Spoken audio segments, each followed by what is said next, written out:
Welcome, you guys. I know you will enjoy the next couple of days of this amazing learning.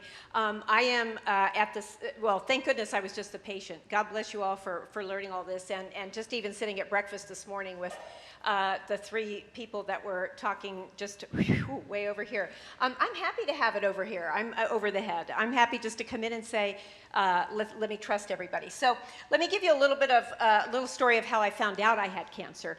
I have had, I guess it is, woohoo, inflammatory breast cancer, stage 3. So not a popular one. It was in 2011 that I had it. Not a popular one at that time, not a well-known one at that time. And so I just went in for my regular checkup with my regular doctor, and there was a rash. How many are familiar with inflammatory breast cancer? So I'm just going to, the reason it has a bad rap, 1 out of 3 survive back then, was because it's hard to detect, and it's often misdiagnosed as mastitis. It is not one that you can discover through self-check.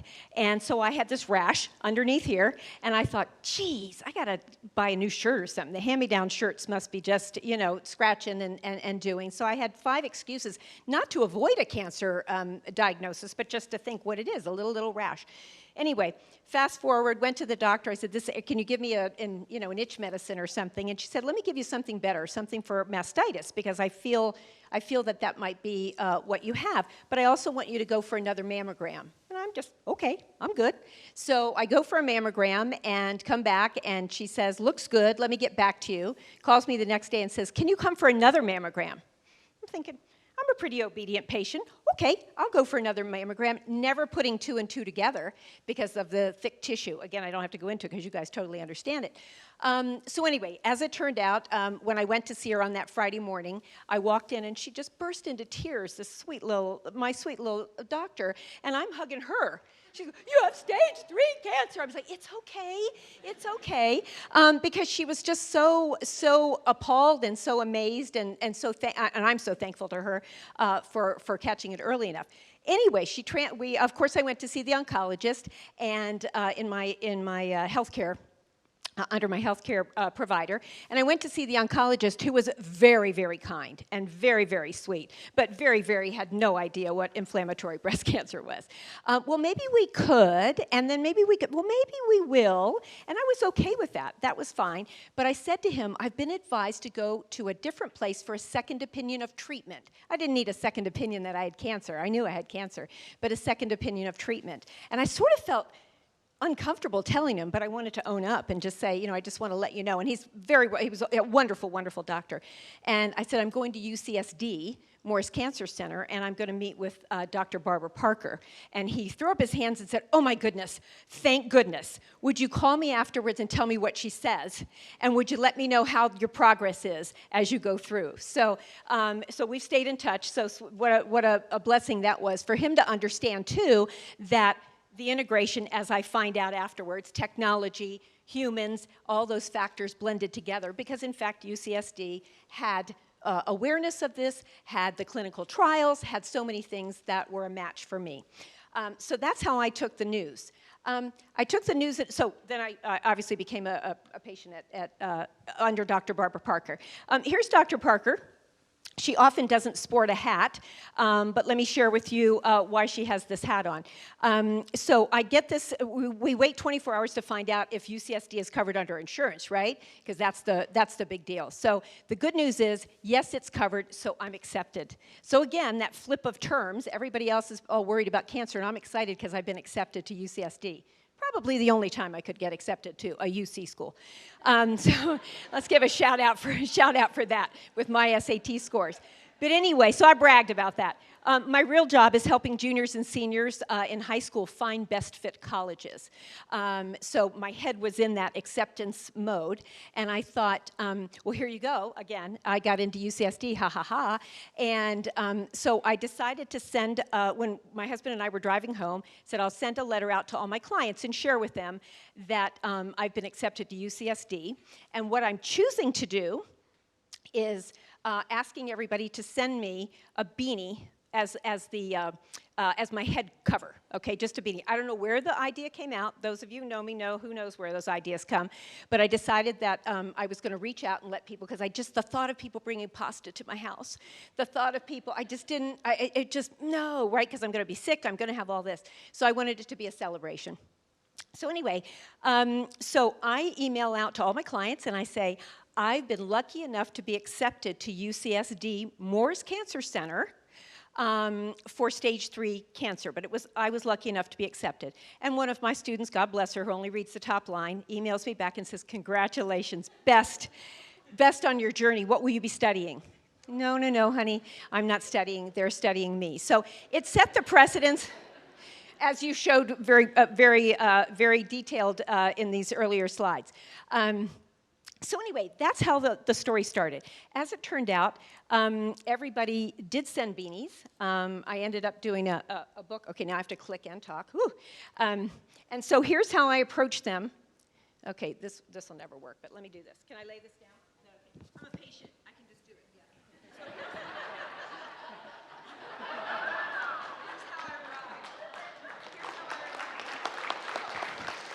You all, I am not kidding you. I got 2 of these. You'll see that in the slide.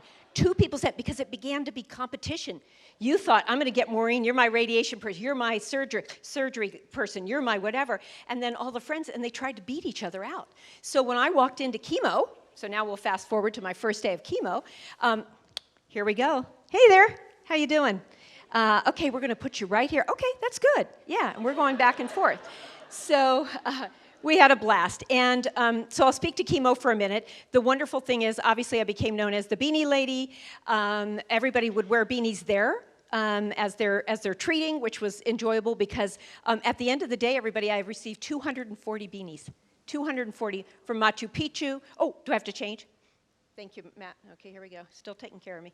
There it is, and I did a book called Beanies and Best Wishes. Yeah, so it's a picture book. So the pictures you're going to see guiding through mine, I don't really do PowerPoints, nor do I hold microphones. The pictures you're going to see are of people that work at Moore's Cancer Center. They were kind enough when we were finished to, I wheeled around like a bag lady, not a beanie lady. I wheeled around my 240 beanies and enjoyed the time with them as we took pictures. So anyway, chemo was great. Chemo was wonderful. I went in there ready to be sick and have all the things happening, and for some reason, just didn't happen. Had a peanut butter and jelly sandwich before my first chemo. Nothing happened the next 2 days, so I just kept having peanut butter and jelly sandwiches. So I never ate it after that, but I ate peanut butter and jelly sandwiches through all of my chemo, and all was well, not a problem. And they were chairs, not couches, I know. And I was also part of a clinical trial.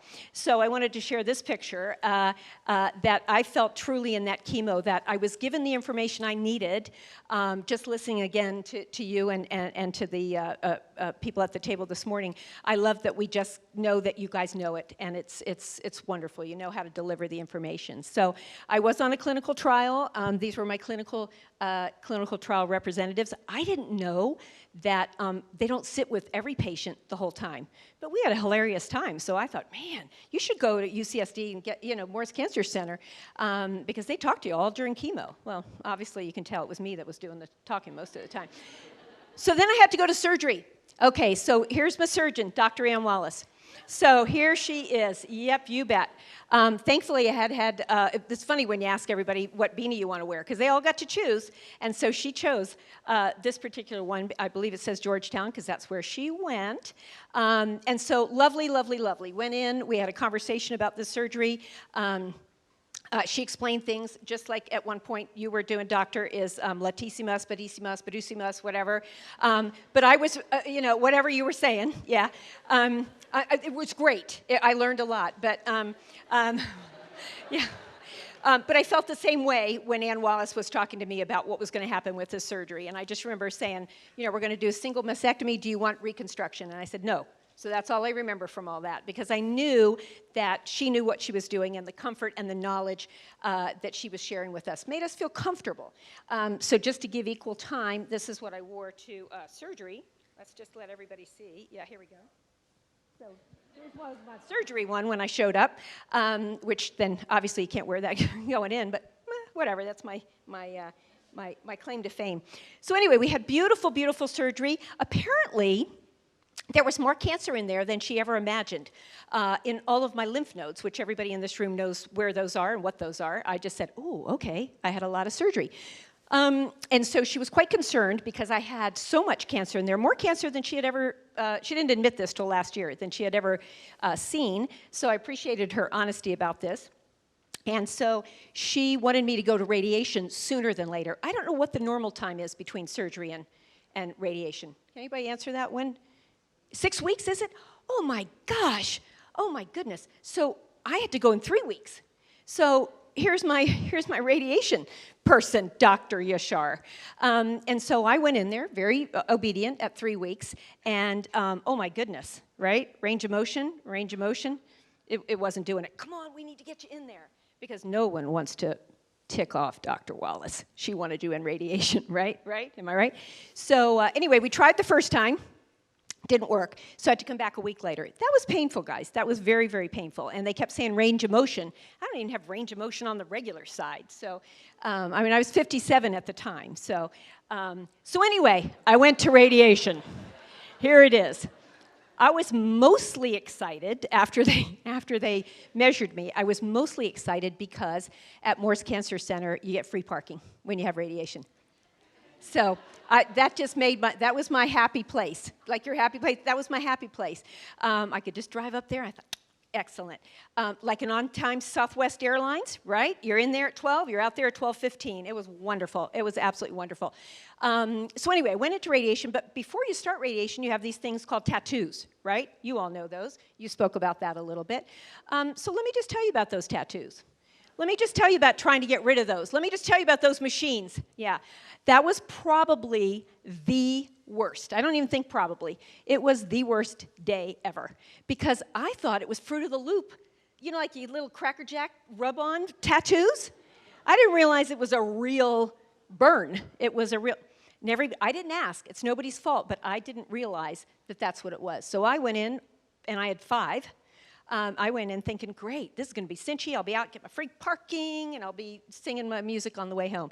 It was rotten. It was horrible. So I am an advocate of I hope things sift to the other way and be able to get to that at some point in time because that was very, very, very, very painful. And I, of course, didn't understand why you needed them. It's just you just go through and you accept it. So anyway, first day of radiation. Here we go, meet and greet. Really easy to tell you who these people are, Katie and Katie. They were just wonderful. They had so much fun wearing the hats, so much fun sharing with me, so much fun escorting me into that room with the beautiful gown. And I got placed on the couch. And it was wonderful. It was placement right. It was, I knew somebody had given me a hint. I didn't ask a lot of people about it because obviously I went on my own journey. But I asked somebody about what would be a good focus, and they just kept saying, just find something on the ceiling. Well, you guys know what's on a ceiling, a sprinkler head. That's it. So I spelled sprinkler every which way I possibly could to stay still.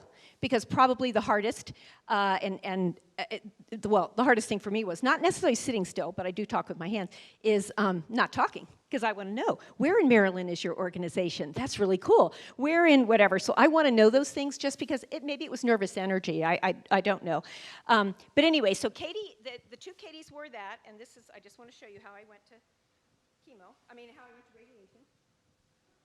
Truly sent to me. These are all sent. These are not purchased props. So showed up at radiation. And because I honored everybody, I promised I would wear them. Anyway, showed up at radiation. Beautiful, beautiful, beautiful. Day 1 was wonderful. And then we went to day 7. Day 7.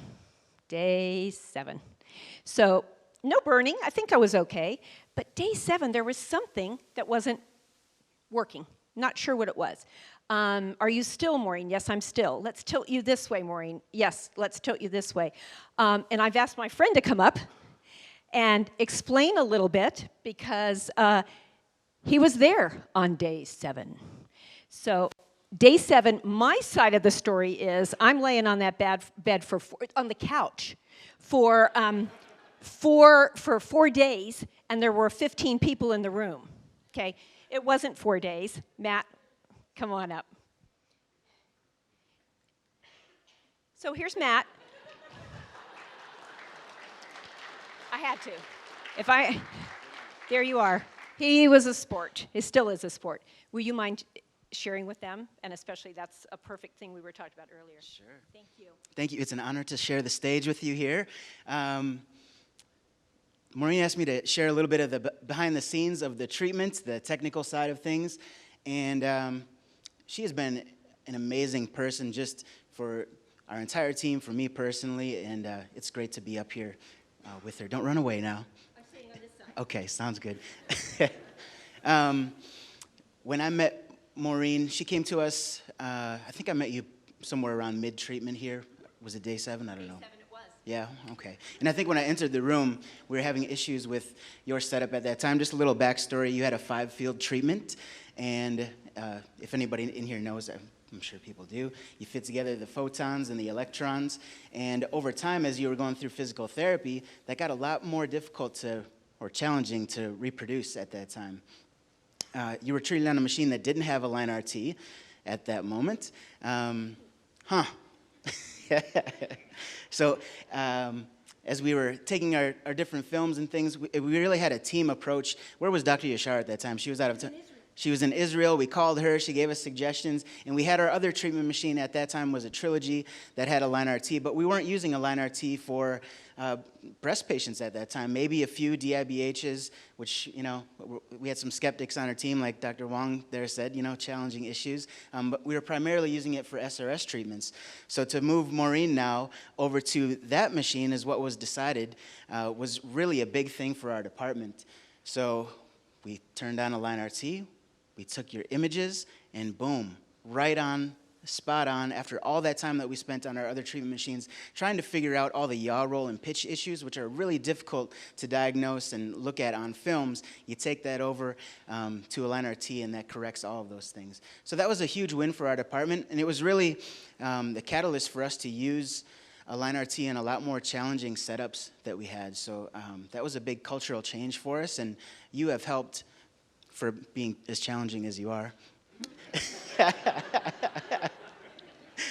You've helped so many other patients just in our department internally, because that was a huge selling point. And I think a lot of other centers have those cases where all of a sudden there's that case that comes through and everybody gets convinced and they're like, all right, we're all on board with using this now. You were that case and you were able to help out so many other people. So I won't take up too much time, but I just wanted to say the other part of it was, you know, something that we saved Maureen from having to go through again was usually what we would do is have another re-CT, another plan, a break in treatment for you. We were able to avoid all of that by using our technology. So that's a really neat thing that we had as an option for you. And again, the patient-centric treatment is a huge thing. I really can't think of another case that was as big for our department as yours, and what you've done, just everything after that for us. So thank you so much. Yep, thank you. Thank you.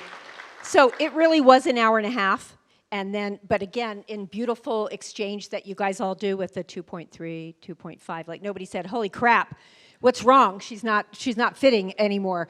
It was also subtle, which actually was very calming at my end. Although I'm not a not calm person, but it was a wonderful component. After an hour and a half, they did physically say, "Let's get up." And I went in, and they said, "Is there anything I can get you?" Clearly, I said a glass of wine. Clearly, Lincoln brought me a cup of hot tea, the worst hot tea, but it was such with heart, and I sucked that little pomegranate, whatever it was. I think it had like 7 herbal things in it, too herbally for me. But it was so kind, because then we felt like we were just starting again, and we were on our way. So it was an hour and a half then afterwards as we realigned, and I think after that, Matt, if I'm correct, I always was in that other room then. Yeah, so I switched rooms, which then switched a few of the team members, which again was very sweet, because everybody sat down with me and said, we're gonna transfer you, so Sandy won't be there, and Lincoln won't, I mean, they're next door, but it was wonderful, that relationship that all of those radiation therapists felt like they should come in and visit for that next week, which was really sweet. So I so appreciate that, and I so appreciate the calmness, and I mean, I'm over the top with the intelligence that all of you guys have, but if you only knew how important that 1.8, 2.9, 275, and all those numbers that you go back and forth with, we love not having the long explanation, but it's just do it. So, and at one point, by the way, before they moved me, it was like, try and be like you were in the beginning.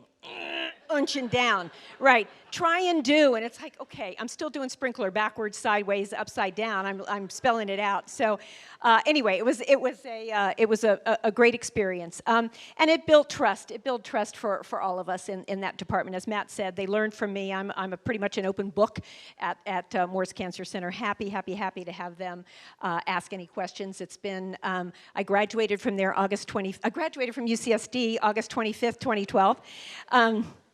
And my surgeon still sees me every 3 months because she still does not trust what was over there. So she still sees me every 3 months just to make sure. But the trust was amazing, and yeah, it was just a special time. Confidence, I put this one up here because I want to share with you just how your confidence transfers over to our acceptance of what we have. Again, mine was 1 out of 3 survive. I mean, clearly I was going to be the one, but the confidence that happened was so wonderful because you have that combination of trust and confidence. And then, so here's the deal. I'm going to let you guys stretch for a minute for just a second here as I watch the time. If you are part of a group that actually works with patients, care teams, whatever, would you stand up for a minute? Yep, this is how I pretend like you're listening. Okay. So I want to say from my heart to you that you guys are heroes of happiness to all of us patients. You are the heroes. While your stories are hard, and it was hard for me to listen. It was hard for me to listen. But I just want to say an absolute thank you to each one of you guys. So thank you from all the patients that you do and deal with. I appreciate it. You're our heroes. You're our heroes. Thank you. Thank you. Okay. Are there any questions? I think we're on.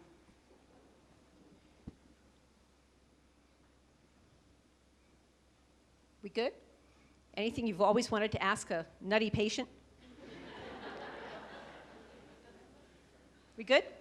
Thank you guys very much, and have a great rest of this conference.